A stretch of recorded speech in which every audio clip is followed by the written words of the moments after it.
ನಾನು ಬಾಯ್ಬಿಟ್ಟು ನೇರವಾಗಿ ಹೇಳಲ್ಲ, ನಾನು ಬಾಯ್ಬಿಟ್ಟು ನೇರವಾಗಿ ಹೇಳಲ್ಲ, ಗೊತ್ತಿಲ್ಲ ನನಗೆ ಎಷ್ಟು ಬೆಲೆ ಅಂತ ನೆಕ್ಸ್ಟ್ ಕೇಳ್ತೀರಿ ನೀವು, ನಾನೇ ಉತ್ತರ ಕೊಡಲಿ. ಎಸ್ ಸರ್, ಧನ್ಯವಾದ. ಕೆಲವು ಹೇಳಬೇಕು, ಕೆಲವು ಹೇಳಲ್ಲ.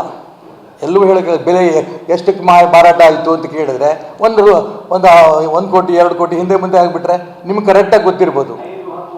ಹೂನಪ್ಪ, ನನಗೂ ಗೊತ್ತಿಲ್ಲ, ಅದಕ್ಕೆ ನಿಮಗೆ ಕರೆಕ್ಟಾಗಿ ಗೊತ್ತಿರ್ಬೋದು. ನಿಮ್ಗೆ ಯಾಕೆ ಗೊತ್ತಿಲ್ಲ? ನಿಮ್ಗೆ ಕರೆಕ್ಟಾಗಿ ಗೊತ್ತಿಲ್ಲ ಯಾಕೆ ಹೇಳ್ತೀನಿ ತಾನೇನು ಹೇಳಿ? ಒಂದೇ ಕುಟುಂಬ ರೀ ನಮ್ಮದು. ಈ ಚುನಾವಣೆ ಮುಗಿತಿದ್ದಂಗೆ, ಶುದ್ಧೀಕರಣ ಆಗ್ತಿದ್ದಂಗೆ ನಾನು ಮತ್ತೆ BJP ಹೋಗೋನೆ. ದೊಡ್ಡ ತಡೀರಿ, 28 ಬರುತ್ತೆ ನಂದು ಸೇರಿ. ನಾನು ಇಂಡಿಪೆಂಡೆಂಟ್ ನಿಂತ್ಕೊಂಡಿದ್ದೀನಿ. 27 BJP ಇರುತ್ತೆ, 28 ಜನ ಹೋಗಿ ನರೇಂದ್ರ ಮೋದಿ ಕೈ ಎತ್ತಿತೀವಿ.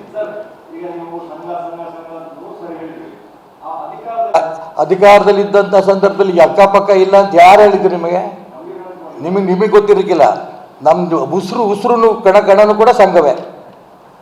ಎಸ್ ಸರ್, ಧನ್ಯವಾದ. ನಾನು ಬಾಯ್ಬಿಟ್ಟು ನೇರವಾಗಿ ಹೇಳಲ್ಲ, ನಾನು ಬಾಯ್ಬಿಟ್ಟು ನೇರವಾಗಿ ಹೇಳಲ್ಲ, ಗೊತ್ತಿಲ್ಲ ನನಗೆ ಎಷ್ಟು ಬೆಲೆ ಅಂತ ನೆಕ್ಸ್ಟ್ ಕೇಳ್ತೀರಿ ನೀವು, ನಾನೇ ಉತ್ತರ ಕೊಡಲಿ. ಎಸ್ ಸರ್, ಧನ್ಯವಾದ. ಕೆಲವು ಹೇಳಬೇಕು, ಕೆಲವು ಹೇಳಲ್ಲ. ಎಲ್ಲವೂ ಹೇಳಕ್ಕೆ ಬೆಲೆ ಎಷ್ಟಕ್ಕೆ ಮಾರಾಟ ಆಯಿತು ಅಂತ ಕೇಳಿದ್ರೆ ಒಂದು ಕೋಟಿ 2 ಕೋಟಿ ಹಿಂದೆ ಮುಂದೆ ಆಗಿಬಿಟ್ರೆ ನಿಮ್ಗೆ ಕರೆಕ್ಟಾಗಿ ಗೊತ್ತಿರ್ಬೋದು. ಹೂನಪ್ಪ, ನನಗೂ ಗೊತ್ತಿಲ್ಲ, ಅದಕ್ಕೆ ನಿಮಗೆ ಕರೆಕ್ಟಾಗಿ ಗೊತ್ತಿರ್ಬೋದು. ನಿಮ್ಗೆ ಯಾಕೆ ಗೊತ್ತಿಲ್ಲ? ನಿಮ್ಗೆ ಕರೆಕ್ಟಾಗಿ ಗೊತ್ತಿಲ್ಲ ಯಾಕೆ ಹೇಳ್ತೀನಿ ತಾನೇನು ಹೇಳಿ? ಒಂದೇ ಕುಟುಂಬ ರೀ ನಮ್ಮದು. ಈ ಚುನಾವಣೆ ಮುಗಿತಿದ್ದಂಗೆ, ಶುದ್ಧೀಕರಣ ಆಗ್ತಿದ್ದಂಗೆ ನಾನು ಮತ್ತೆ BJP ಹೋಗೋನೆ. ದೊಡ್ಡ ತಡೀರಿ, 28 ಬರುತ್ತೆ ನಂದು ಸೇರಿ. ನಾನು ಇಂಡಿಪೆಂಡೆಂಟ್ ನಿಂತ್ಕೊಂಡಿದ್ದೀನಿ. 27 BJP ಇರುತ್ತೆ, 28 ಜನ ಹೋಗಿ ನರೇಂದ್ರ ಮೋದಿ ಕೈ ಎತ್ತಿತೀವಿ.